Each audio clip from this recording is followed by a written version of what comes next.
Welcome back to The Secret Sauce with Sean, the show where we delve into the mind of a professional for a masterclass in what they do.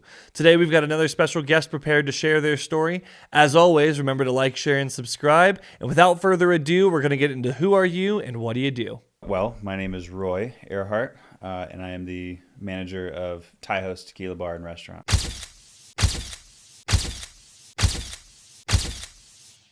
Sweet. Yeah. Roy, Yep. welcome to the show. Thanks for having me. This is wild. I'm glad that you're cool. as excited as I am. I'm a pretty excited person in general. Some say obnoxious at times, but that's okay. I'll roll with it. So, general manager at Tiho's. Correct. Let's break into what is Tiho's? First of all, a tequila bar, and then an upscale Mexican restaurant. We didn't want to have the traditional Mexican food necessarily, but we still wanted to bring those aspects to the community. There's a lot of energy to the place. It's just fun. We got a lot of that pushback too, hearing before we open, another Mexican restaurant. There is always going to be a little bit of that, Mm-hmm. just because, and for frame of reference, if you're watching, we're in northern Colorado, Mm-hmm. so the demographic here is not as diverse as you could imagine. Mm-hmm. And out of that, though, there are quite a bit of Mexican restaurants in the area. Yeah. So seeing a new one open up, people wouldn't necessarily be like leaps and bounds at like a new opportunity. Right. And I think among many things, but the beautiful thing about ours is location. Location. The three. Where are you located? The three most important things, right? Yeah. We are in the beautiful historic downtown Windsor. So we're actually in a building called the Windsor Mill. Mm-hmm. And lots of wonderful history to that building. It's old. It's so an old building, but it's been Yeah. revamped, right? Yeah, immensely. It's gone through fires, a tornado. That building has character, to say the least. But upstairs is a wedding venue. To our right, there's a brewery, and also a little Peculiar. Yep, Peculiar. Yeah. And then of course Tiho's, us, and then downstairs is the Windsor Mill Tavern. And so that the entire building just has character, energy. It has its own flavor. Mm-hmm. That is what originally. So, background for the audience: my wife and I found Tiho's because they took the place of an Italian restaurant that was previously in their location that Correct. unfortunately decided to discontinue doing business, which was a super big bummer for us. So we showed up one day thinking we were going to get Italian food, and we didn't. Yeah. But to our surprise, absolutely phenomenal. Yeah, we get a lot of that for sure. We also get a lot of people coming in, talking about their experiences with the previous Cacciatore, yeah. And how wonderful it was, and it truly was. I felt the same way. Did you go to Cacciatore before they closed? Oh yeah. Okay. I was actually, my first experience with Cacciatore was at Jessup Farms in Fort Collins. Oh yeah, their satellite location. Yeah, Mm-hmm. and we had such a blast there. And I want to say that was 2019, and that was when the manager at that location was like, "Oh yeah, we're opening up another location in Windsor," and we were like, "Oh, that's so cool." And we were still learning about northern Colorado, so wow. Mm-hmm. But yeah, had wonderful experiences there. Lots of Mother's Day, time and whatnot over there. For sure. But how long have you guys been open now? So we just crossed our 8th month threshold. So we're still green. Very green, and Haven't even gotten a full calendar year to even get the lay of the land. I know. I think it's not challenging at all, I can imagine. Oh no, not at all. No, there's absolutely something so cool about it, so freaking cool about it that I don't know. I love awkward situations. Well, that's good because we're going to probably be in one if neither of us speak shortly. So, I've found that that's kind of my superpower in a way where I walk into something that I know nothing about, but I'm able to still kind of breathe, of course, and then try to assess certain situations that are going on. So, in terms of being that a is manager, a skill. being a manager that I'm actually learning, being a manager of a brand new restaurant where I don't really know what to expect, and heck, a lot of us, don't really know what to expect. We've found ways to adapt and overcome, and Yeah. I mean, so I guess that's a great segue to what I'm wondering next, which is what's the day in and day out for you? What does it look like on a daily basis? On a daily basis, checking a lot of emails, going over the schedule, making sure the schedule is correct. I do a lot more of the front of the house, so bar, dining, setting large parties, stuff like that. Front facing? I don't know, man. I don't know. Seems like a questionable decision. I belong in the kitchen, man. Yeah. Put me in there. No, but I do a little bit of kind of prep and cooking and ordering and things like that as well, alongside our chef. And I don't know. Can I name drop? Is that you that can. Okay. I don't think it'd be an issue, and if they do have an issue, they can reach out to me and have them on the show. Absolutely. Yeah. Okay. Cool. One of the big changes that I'm really excited about that I was mentioning earlier is so within Peculiar, there's a little food hub there. I had heard that they were going to shift and start doing food, like convert from a bar to a full restaurant at this point. That was rumors, yes. But what ended up happening, so Gourmet Grub was the restaurant that was there. Okay. We all combined forces recently. Like, you all being everyone in the... Tavern, Tiho's, and Gourmet Grub. Okay, gotcha. So all the food restaurants. Correct. Tavern is the same ownership as Tiho's. So we are two separate entities, but same. We all won. We all won. So does that mean you can just pull servers from them when you guys are short staffed and they don't mind at all? No. So they're no longer in that section. They're no longer in that section of the building. Oh, really? So now what it is Gourmet Grub from Windsor Mill Tavern. So what we acquired. Is not only the knowledge and expertise from Chef Justin Brown, but also catering. So we do a lot of caterings and stuff now too. And so a lot of that is out of the tavern. Some of it is out of Tiho's. But yeah, we have, that's that in itself is a full-time job, which we are starting to shift and hopefully find, someone to take that over as well. Gotcha. That makes sense. That is exciting. Has it changed the day in and day out for you at Tiho's? It has, yeah, because among the many hats now, I'm implementing catering and learning kind of the ins and outs of that. So are you responsible for catering for Tiho's specifically? Not yet. Okay. Right now, large parties, which we actually handle within the restaurant itself.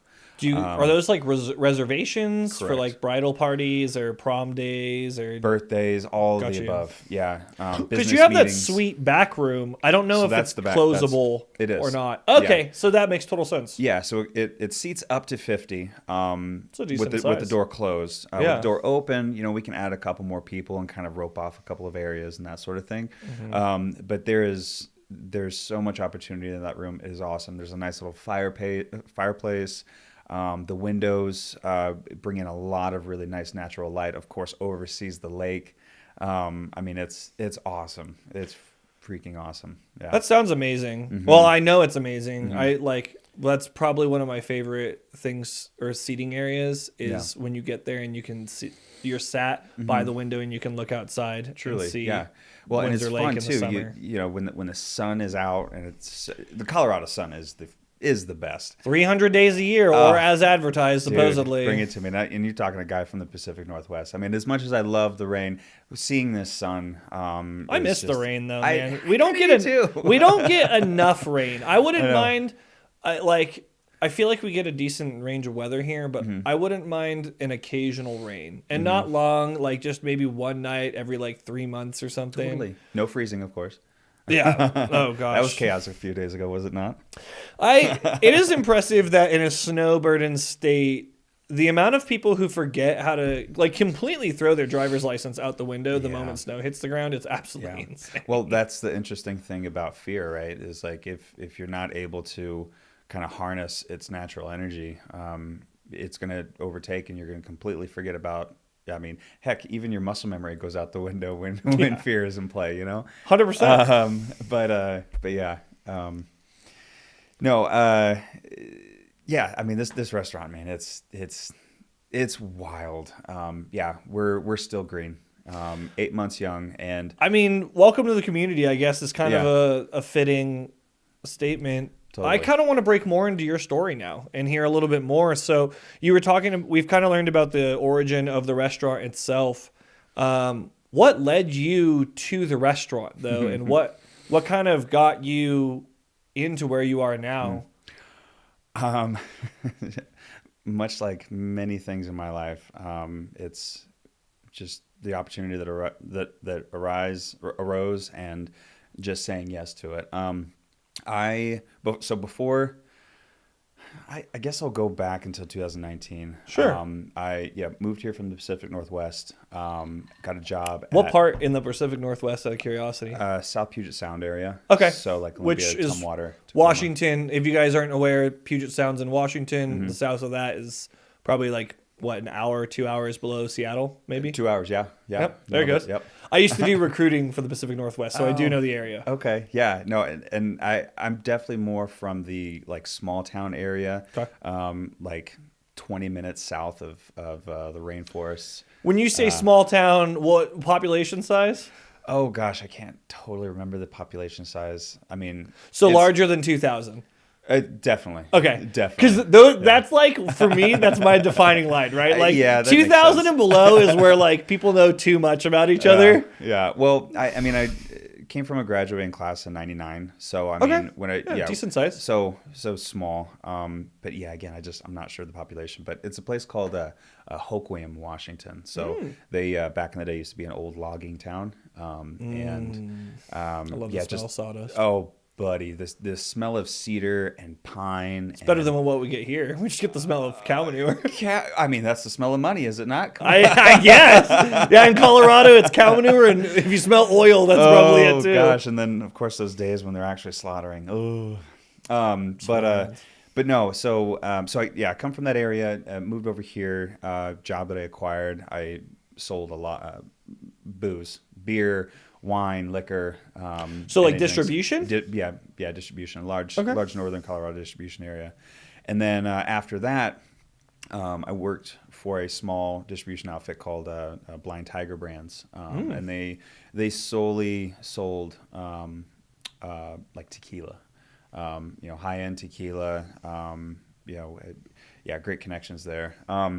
And of course, the Windsor Mill Tavern was one of my accounts. And so I was with them for 2-3 months or so, and just got this phone call one day, from the GM down there, and he's like, hey, the owner's going to give you a call, or wants to talk to you tomorrow. Why don't you come in for a chat? I'm like, okay, cool, and sit down with Tim Downey, the owner, and he's like, hey, we got some opportunities coming up, and I know you heard that we're going to be acquiring that space, and want to know if you wanted to open a restaurant with us. And I'm like, huh? That's a huge. That's kind of a pretty large leap, though, from distribution straight into general managing. Big time. I guess this might be a better question for him, but maybe you'll know. What did he see in you that sparked that interest? Have you asked him? Well, I mean that of course was a question that I asked right off the bat. I was like, you don't want to see the rest of my resume, but he said that, the two things. He's like, you're good with people and tequila. Everything else we can teach you. And that's smart ownership. I mean, and on my end, I was thinking, okay, well, this guy has been in the industry for, decades. I believe I think this is his 7th restaurant that he's owned and managed. I think owned, not totally. Anyways, he's been in the industry a lot for a long time, and so with someone of that stature, it would benefit me greatly to be quiet and listen, right?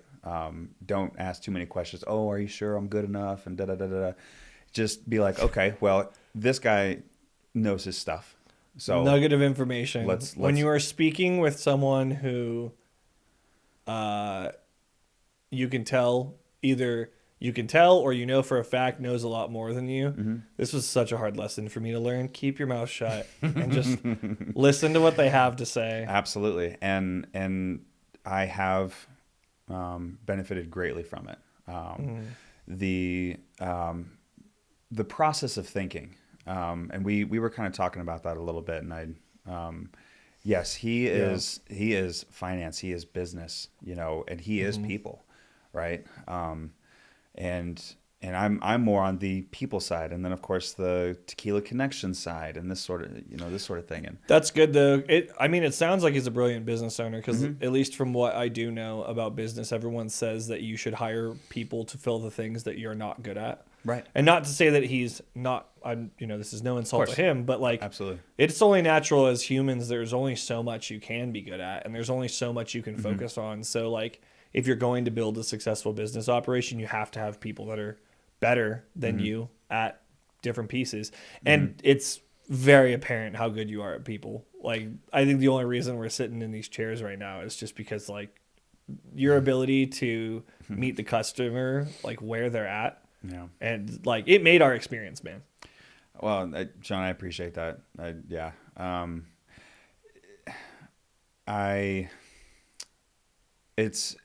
It's taken me a long time to accept myself. And I still have much to learn. As am now going through these new changes that I'm putting in my life. But people give me energy. Yeah. It doesn't matter how tired I am. I am the same way. Yeah, I mean that's extrovert to its core, right? Us extroverted? Yeah. What No. are you talking about? There's no way. And I do this because I hate talking to people. I'm only here funny. Because you forced me to be. How funny would it be to actually have a podcast where a big time introvert that really despises talking to people? Would that not be interesting to listen to? I mean, at a certain point, there'd be some interest factor in it, but it's so crazy because now that you mentioned that, I was doing a bunch of research to get this podcast kicked up, and a lot of the videos I did feel like were naming such basic things that I was like, were these designed for introverts that thought this was a good idea? But that is something I want to teach down the line is not stay in your lane, but know your strengths and play to your own strengths. Absolutely. Right? Yeah. And I think that's kind of where I'm going now is, my superpower is awkward situations. Because there's a point in my thinking when, there's a disgruntled table or guest, or, something breaks or, something chaotic happens. And something bad it will always happen at the least convenient. Yeah, exactly. It's everything goes, it kind of slows down. It's okay, all right, we got this here, we got that there. All right, let's put this here. Okay, now we start asking questions, and and you just try to dissect it a little bit, And I don't know, man. I get a kick out of that, and I'm still learning the business aspect, the financial aspect of running this business, but there's something about being in that front of the house and communicating with people and trying to solve problems and or increase the excitement that people are having. How do we keep this going? How do we make it happen? And I love that discovery. I can agree. And dude, I think that skill that you've developed, I think a lot of people, because I think it probably was an innate talent for you of just how your brain works. Mm-hmm. The reason I call it a skill is because talent's something you're born with, skill something you develop, right? Mm. So like you can take a talent and turn it into a skill. That's what most people would opt to do, is take something they're already good at, and then through repetition, through intentional effort and learning, they turn that talent and they hone it into a skill. But that's really what you've done. And I think a lot of people need or desire to do what you're able to do in uncomfortable situations or chaotic situations. So I'm kind of envious, because I like to think that I'm decent at uncomfortable situations, but I don't think it's because I had a talent like you. I think I just made uncomfortable situations for a lot of people. So I spent a lot of time there. And so it was like, well, I better get good at navigating these. But like, it's pretty incredible that you're able to do that. And I love hearing about that kind of talent. I kind of want to break into a little bit of the secret sauce, or what I call the secret sauce, and get into the nitty gritty of it. So you're at Tiho's, you've spent some time obviously developing yourself as a general manager, getting better and growing into your skin. What was some of the good advice that you got along the way that you found is like kind of really been a game changer for you in this industry? Yeah, definitely trust myself and believing in myself, and trusting my gut. I mean that's been said to me for years, and it hasn't taken, it's been, it's taken 35, 36 years for me to, finally really understand that. Yeah. Yeah, I'd say that's probably, been the biggest. Dude, I mean, you've spent 35 years developing your intuition. Mm-hmm. I think it's probably wise words for people to say, Yeah. trust your gut. Well, yeah, but it's easier said than done. 100%. I agree to that. My past, much like, a lot of us, our age, there's a lot of, there was a lot of, let's just call it trauma for the sake of argument. Rough learning. Thank you. Yes. Yeah. Much better. Rough learning. And yeah. And I think through that, I'm, I don't want to say late to the game, but I'm now finally getting like, okay, so that's what that was. How can I use that to... I do feel like we both fall in the generation of people that didn't necessarily get the best guidance. Mm-hmm. And I'm not saying that to attack parents, family, friends, but I do think I think there were some things going on culturally that were pushed on us that just weren't true. Mm-hmm. Like I know that you and I were raised in. Do you remember that period where everybody got a reward for participating? Yeah. Oh, that's not true. It just isn't. Like, I'm glad that winning is coming back and winning is cool, but like, there definitely is a first and a last place, and you find that out when you're in last place a lot, like in different avenues, and that looks different in different shapes of life. But I remember in so I ran track, and I remember.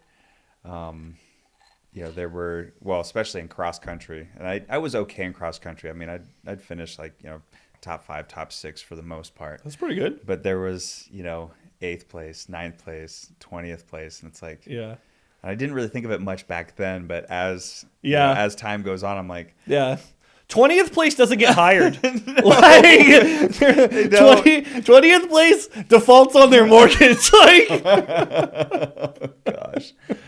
Oh man, or they're just doing something to pass the time. You know what I mean? I do completely understand. Yeah. So, no, definitely. And so that has, I've been kind of dissecting that recently as well, and I kind of lost my train of thought there. Oh, you're good. Did you get any really bad advice? I've gotten a bunch of this in my life. Yeah. So I love hearing this, and it's not limited to one. Like, I think bad advice is like actually worse than missed good advice.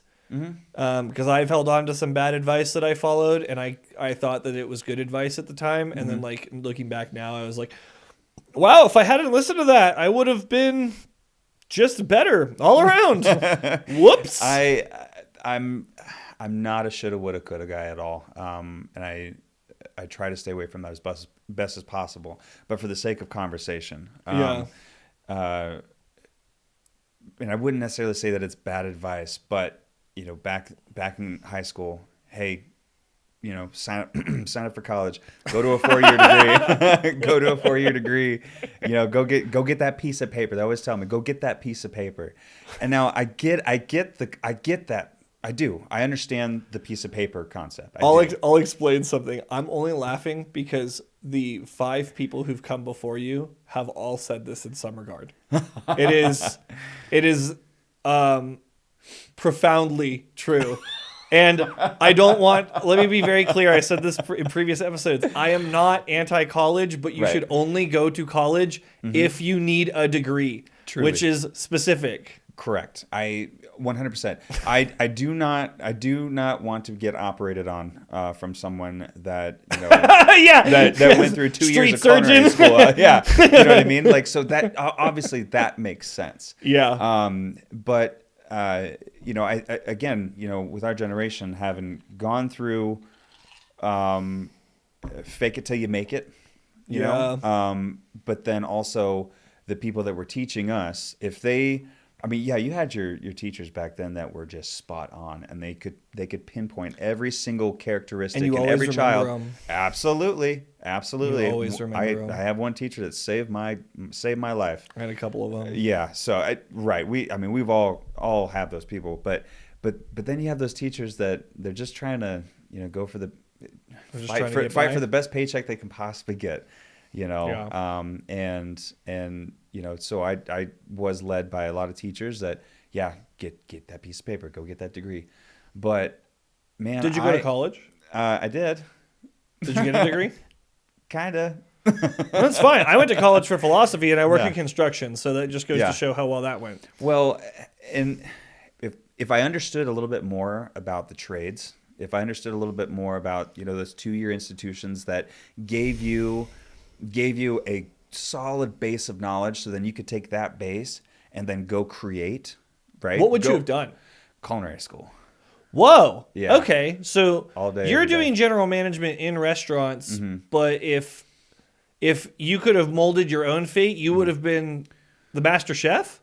I wouldn't even say that. Well, and yeah, sure. What does that look like? I mean, I would go for that piece of paper in culinary school. Okay. I would learn the techniques, kind of learn that process, and maybe add a little bit of that, business marketing or, something. I think like they that. go over that in culinary school though.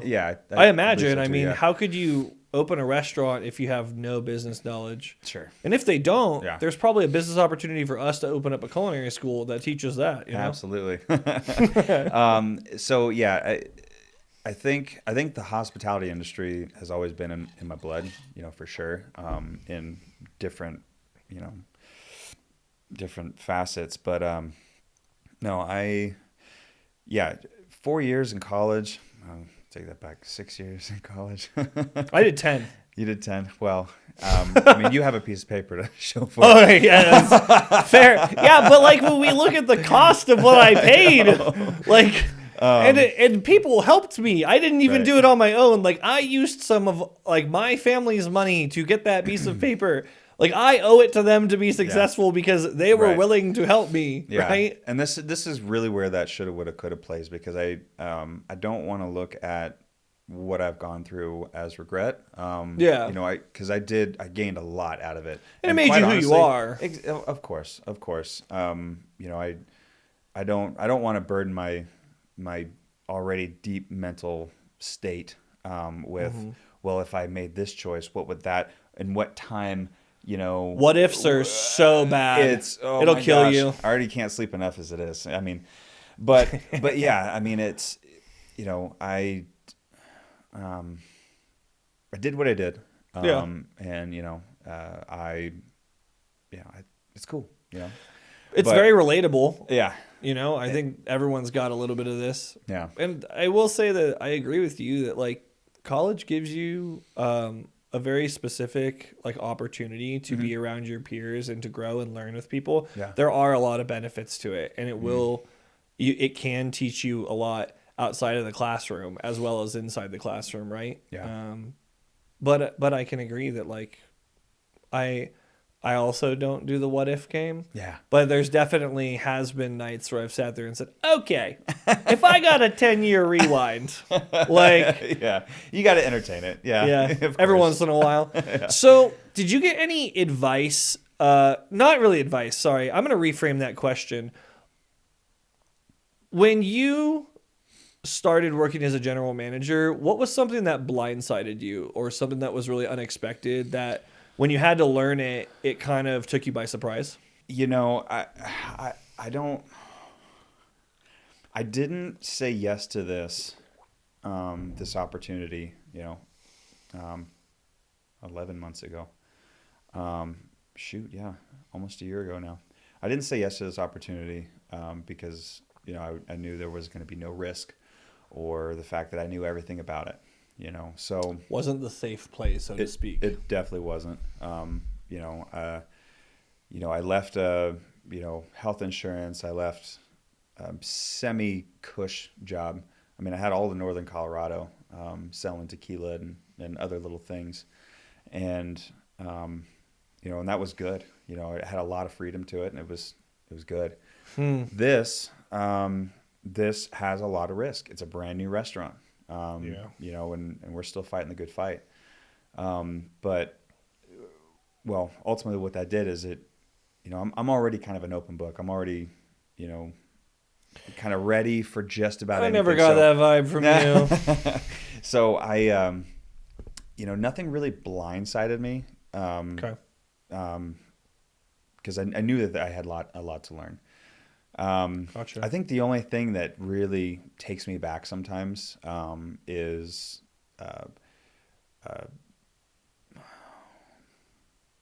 other people's demeanor. Sometimes I've seen staff, employee, staff, customer. I think just the overall human condition. Yeah. I think the overall like when you step back and you're like, how could you say something like that? Or how could you do that? Yeah, I am unfortunately familiar with what you're talking about. Right. And that's, and that's, we've seen that since the day we were born. You know what I mean? Like we're just, since the day we came to consciousness. There are places you expect it though, right? Yeah. Like sometimes when someone has a reaction, you're like, all right. But like, I think when someone has a reaction in an unexpected, that's where we really start to go like, I can't believe that you would say or do that. Sure. Yeah. Shout out to Armando because he's like my absolute favorite. Big time. Armando. Yeah. Armando is. You have marvelous staff. To go back real quick, Armando is kind of like our spirit animal. He brings something to that restaurant. I mean, I remember, the day that we hired him. And the story, like we were getting goosebumps, as he's talking. There is a spirituality to him that is he has palpable. A presence. He really does. It's like an aura. Like he hits really the does. Table, and all of a sudden the feeling of the room shifts. It seriously. Yeah.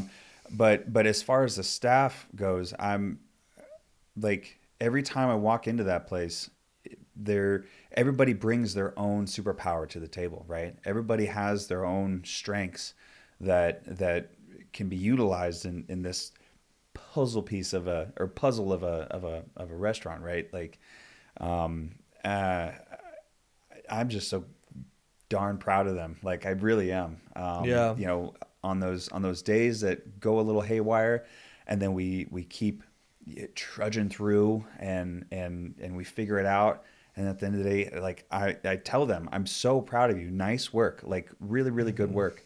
I ask them, is there anything that you got out of the situation that you could do better? Like, or I mean, I'll mess up sometimes. I'll make a call where I'm like, oh, dang, I probably should have made that call. Hindsight's 2020. I shouldn't have made that call. But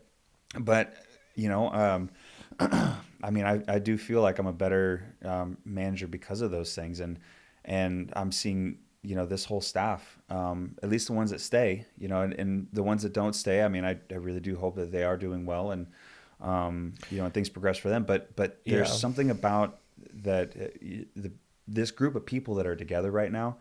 It's something really special. And coming from a guy that's never been in this position before in his entire life, I've never managed a restaurant before ever, and to be able to watch this happen and learn from the ups and the downs, dude, I'm having fun. I'm having Good. fun.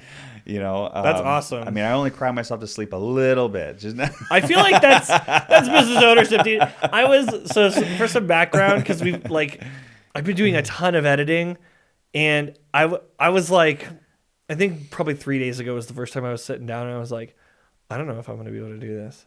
I'm like, and then there's another part of me that's like, well, you've already had 6 people in this chair that are counting on you to do it, so you no longer have that option. Yeah. Saddle up, boy. Yeah, I agree, but also understand that position where, having been sitting in those at those tables and hiring these people and having these conversations. I mean, early on, man, I had to make some really, really difficult calls. Again, never opened a restaurant before, never, and so, like, oh, let's hire these guys. Well, now we're overstaffed. Oh, now we're understaffed. Oh, like, we have too much booze. How are we going to sell this in 2 weeks? We better figure it out, because we can't be sitting on all this, inventory, and on and on and on. And, but man, like it's like kneading dough, like it's just this constant, all your muscles and all your efforts are getting put into wanting to see this perfect formation, and, well, pizza is a perfect formation. Oh, it truly is. Oh, I'm pretty sure on the 8th day, God was like, bacon, pizza, done. He was like, I know that you guys don't appreciate this yet, but trust me, in like 5,000 years, you're going to be thanking me. It'll be perfect. Yeah. It's going to be great. Oh, shucks. So it's been so great. Truly, our staff is awesome. I've worked with a lot of people before, and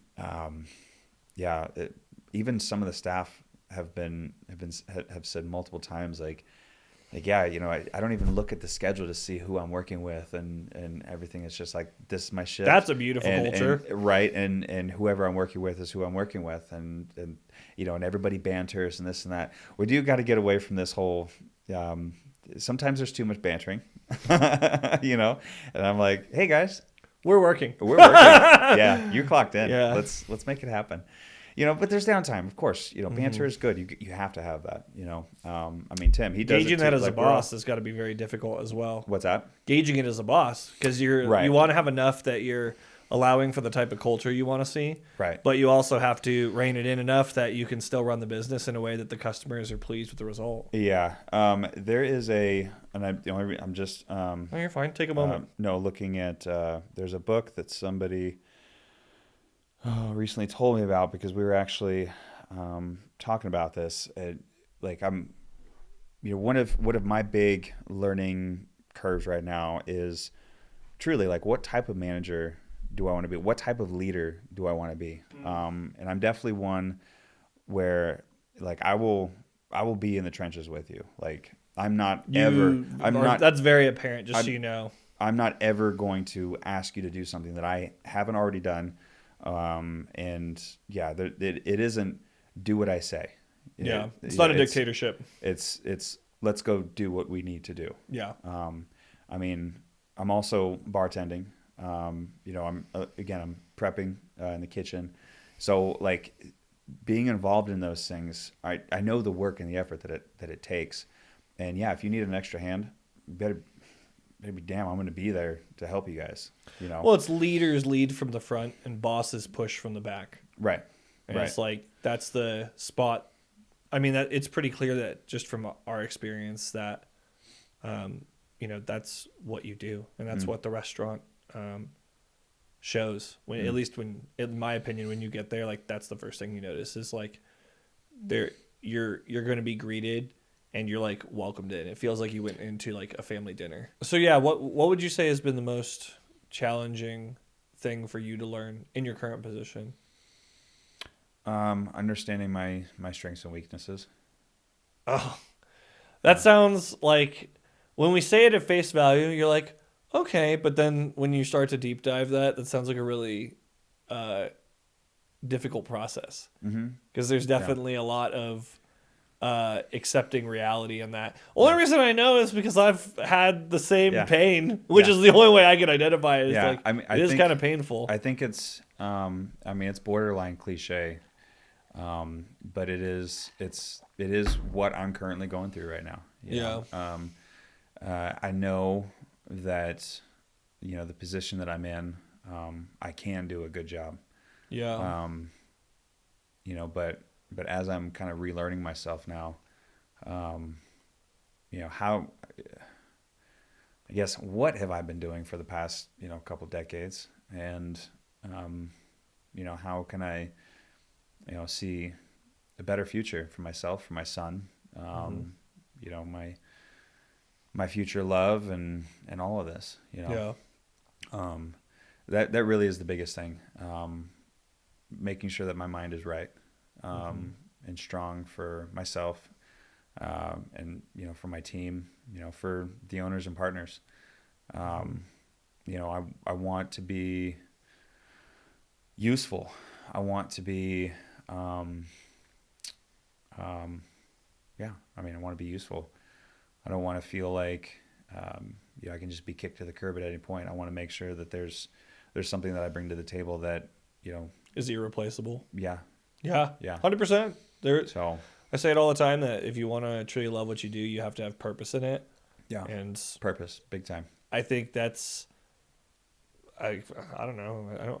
I don't think this. I know this. Like feeling valued is huge. Mm-hmm. And I think we're all our own biggest critics. Mm-hmm. Like we hold I think good people hold themselves to the highest standard. Yeah. And so it totally makes sense that, it's been a struggle point for you. Mm-hmm. But thanks for your willingness to share and your vulnerability in that. I wear my heart on my sleeve, dude. Yeah. Makes it rough when there's a hailstorm though. Yeah. Hurts. Yeah. Wow, I feel kind of sensitive and delicate. Like, how are you doing today? Raw. Like, Yeah. I can definitely Absolutely. relate. So this is one of my favorite questions, and it's changed over the course of this podcast, mainly because I've realized that people aren't going to answer this totally different. But if you were going to make a step-by-step guide for someone to follow in your footsteps and get to where you are, what are some of the critical things that you would tell them? Hey, if you're going to be where I'm at, you got to do this. Originally in my head, I was like, well, yeah, it's going to be, like I'm looking for a practical answer, and people will say, just do this, Make this, the and you'll hard get decisions. There it is. Make the hard decisions. I've 2 months ago I made a very difficult decision, and I stand by that decision, and I'm not wavering. And I think that's a huge thing that I finally decided to do that will alter my future and my son's future. So I'm not there yet, but if you want to go on a journey like this, you have to make the hard decisions, and you got to stand by them. Gold. Yeah. I think no, it's so true. Yeah. Nothing good comes easily. No, absolutely not. Yeah. So would you say that where you're at, you're happy with where you're at, and you're excited for where you're going? Happier for sure. Yeah. Oh yeah. Yeah. That's great. Things are a little more clear for sure. I've done that throughout my life for sure. Is just, like, oh, I don't want to make that decision, but the only way to get to this point is through that. So sorry, gotta go, Yeah. And so that has been kind of the lead up to now, and ultimately allowed me to, finally make that decision, That's awesome. Yeah. Well, normally I ask what's next or where can people find you.